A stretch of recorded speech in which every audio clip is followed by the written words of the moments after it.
Are you modern or classic? Flip-flops or hiking boots?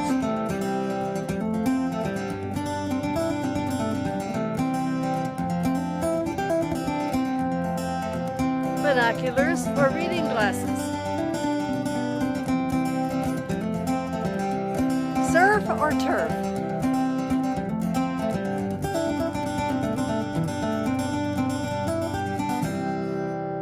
Our next guests today are Davis Park and Jill Hammer. Davis is the director of the Center for Innovation and Wellbeing at Front Porch. And Jill is an executive at the California Lutheran Homes Foundation. Thank you both for joining us today. Thank you.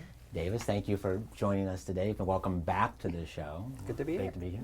And so we want to start with you in terms of cyber online security. So tell us, Front Porch is very involved with that, and what is online safety, and why is this a very important topic for seniors today? Sure. So online safety is general internet protection. Like, what are the things that you're doing in order to protect yourself from all kinds of things that you may come across on the internet, whether it's virus protection, whether it's being careful about opening attachments in your email, coming across things that kind of like look really enticing, but knowing when to stop and knowing when you spot a scam when you see one. And in 2014, we had about 60% of people 65 and over actually on the internet. So we're seeing a lot more people, older folks, going online. So we're seeing this explosion of people coming onto the internet. But at the same time, we have about 1 in 14 cases of elder abuse ever reported. Right. 45% of financial abuse actually begins on the internet. So when you kind of thread these things together, you're sort of like developing a picture of the vulnerability of folks as more and more people come on the internet and come online. And this is kind of important to us in how we approach cybersecurity, because oftentimes when you go to a presentation or you hear about internet safety and cybersecurity, it's all about don't click on this, don't touch this, don't open this, you gotta do this, you gotta do that. And it's pretty frightening, when it's presented in that sort of way. And it kind of pushes people away from actually engaging with the internet and talking and using it for all the full benefits that are presented to us. So our kind of take and our perspective on internet security and online safety is about recognizing all of the wonderful things that are afforded to us through the internet, but it's also about like how we can just be responsible citizens of the internet and using it in a way that's safe. And Front Porch, which has beautiful senior communities up and down the coast of California. And so are you reaching out into the community, and what are you doing at the community level? So we do a number of things on a community level with respect to engaging with folks who are on the ground and just ordinary consumers. We look at all kinds of technologies to help support aging. We look at interventions to help with helping people with their medications, to exploring technologies that detect falls, that help predict falls even. We're really interested in robotics technology, for example, as we had talked about earlier in one of your previous shows, as a caregiving tool to help people who may be experiencing dementia or any sort of cognitive challenge. So we really scan the field of technology, see what's out there and available to meet needs and look for solutions that help address some of the challenges when it comes to aging and help improve well-being.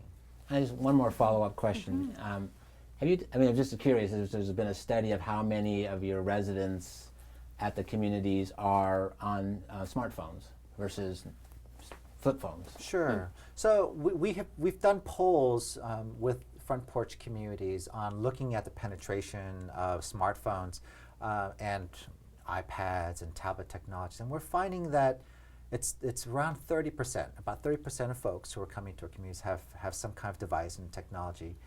You would have asked, if you were to ask that question like just 2 years ago, that number would have just not been existent. I mean, we're talking about a lot more people adopting these kinds of tools, these communication tools. And we're really excited about it, because we really believe that these kinds of innovations and solutions can really help us age well and stay healthy and active. So Jill, tell us a little bit about the California Lutheran Homes Foundation and how did you get involved in the cybersecurity? Okay, so California Lutheran Homes is a social ministry organization that began in 1947.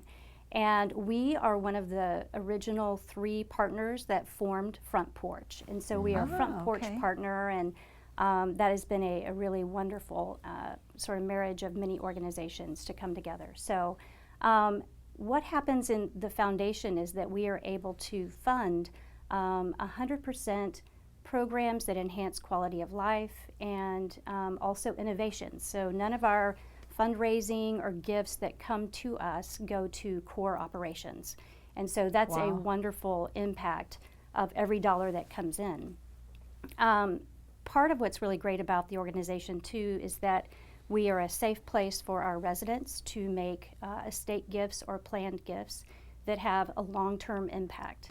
And so one of our residents who has now passed is named Ellie Pierce, and she actually received a iPad as a gift, didn't know what to do with it, and then discovered she loves playing solitaire and realized you could do that with the iPad. So that really sort of launched her passion that grew of understanding technology. It was safe and playful, and eventually she started using it for connecting and for doing online banking and a variety of things. Wow. So in that process, she discovered the vulnerabilities that can happen, that there are ways that technology can come into your home in unwanted ways. And so she wanted to find out, how do you do this safely? How do my peers, how do people in my hometown of San Diego, how do we do this and be safe? And there was no resource that she could put her hand on. So as she was at the end of her life, she made this a priority, and her fiduciary arranged all of the details for a significant gift to come through California Lutheran Homes Foundation. And it was then, at that time, that the Center for Innovation and Well-Being began to work with those funds to create a program. And we call this our cyber safety initiative, known as the Pierce Project. Oh, that's so neat. Yeah. And so, Davis, tell us about the Peers Project. This is the Peers Project, Right, obviously, so you've right. kind of talked about it. If you kind of want to expand on that a little bit and kind of see where it is today and where you plan on taking it. Sure. So the Peers Project is a cybersecurity education and awareness initiative that's particularly focused in the San Diego area. So in the spirit of Ellie Pierce, we really wanted to use this opportunity to get as many people to understand the importance of safe online behavior, again, while still highlighting like all the benefits that come with using the internet. So since we have launched the Peers Project, we've conducted workshops in about 30 communities. We've developed and distributed a toolkit that we've sent out to about 2,800 individuals. Wow. And again, the idea here is to like give people resources, something that they can take home with them and look through and reference in terms of like best practices, like what to look out for, and resource and helpline information in case something does happen. The reminders too, being able to take something home with them as a reminder. So you may not today experience this, but it may tickle something in the back of their mind, and then they can go back to the resource and say, that's where I. All right. So the toolkit is designed as a reference tool. So in case people do forget, then they can simply turn to a page. Oh, I remembered to be careful about this email when that I learned through that presentation. But we also want to have people walk away with like just 3 very, very important things when it comes to cybersecurity and internet. The first thing is to question. It's like, and so when you come across something on the internet that looks kind of different, like, what is it about that just seems kind of off? And then the second thing that you want to do is check for validity. Like, make sure that what you see is actually truthful and it is what it says it purports to be. And the last thing to do is to ask around. So if you're not sure about what it is that you're coming across and and really have some doubts, then the important thing is to kind of talk with your peers, talk with your neighbors, talk with your caregivers, and try to get others involved as well.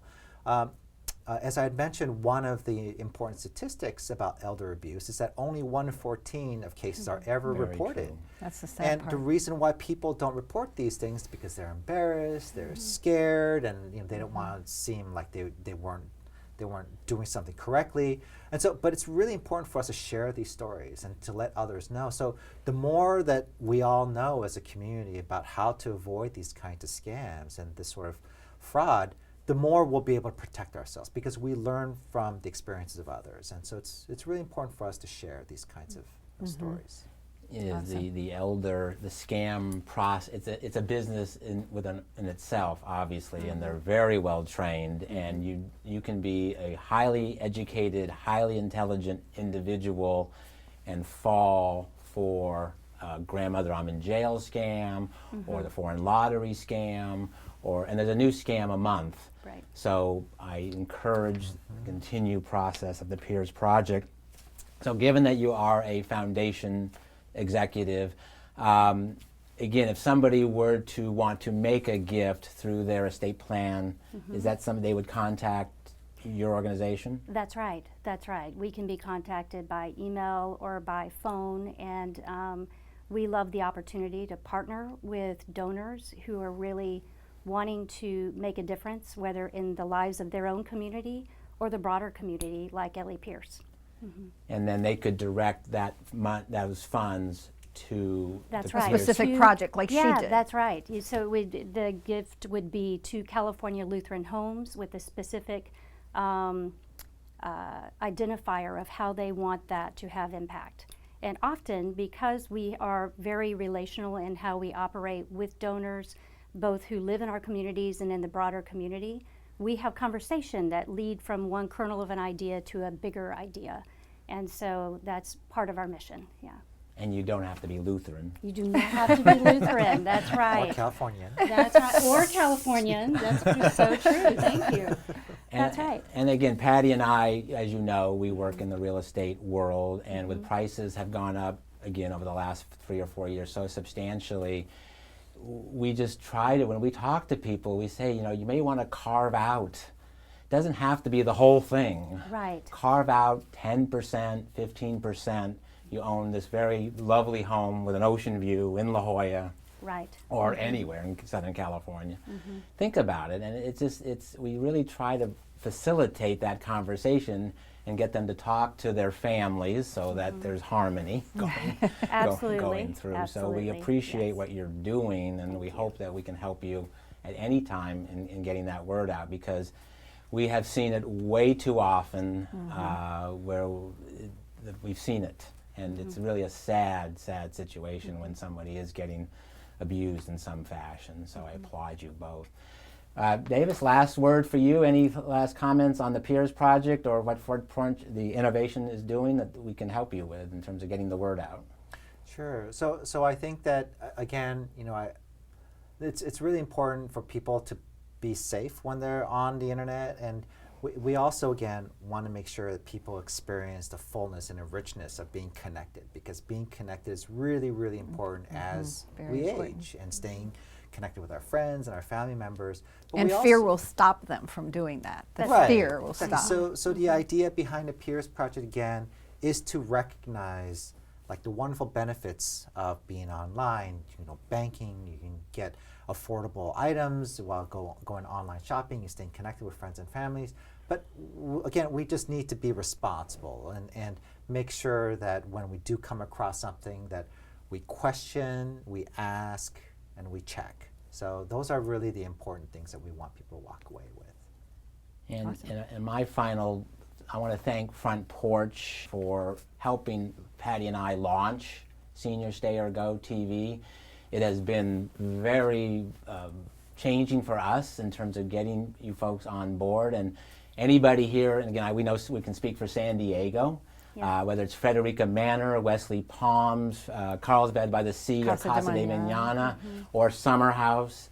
I highly encourage you to call them and take a tour. I mean, We're trying to set up tours in 2017 for estate planning attorneys and fiduciaries because they really don't know how the model is changing.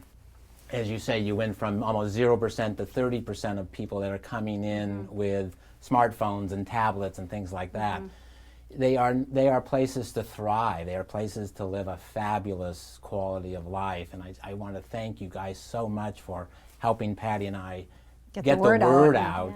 The communities here in San Diego are a place to just have so much fun. I thank you both for being here today. It's an honor to meet you both. Thank you. I thank you. And good luck to you on the Peers Project, and I hope just continued success.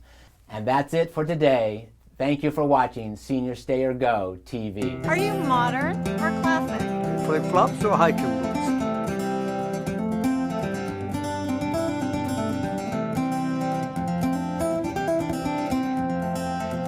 Binoculars or reading glasses? Surf or turf?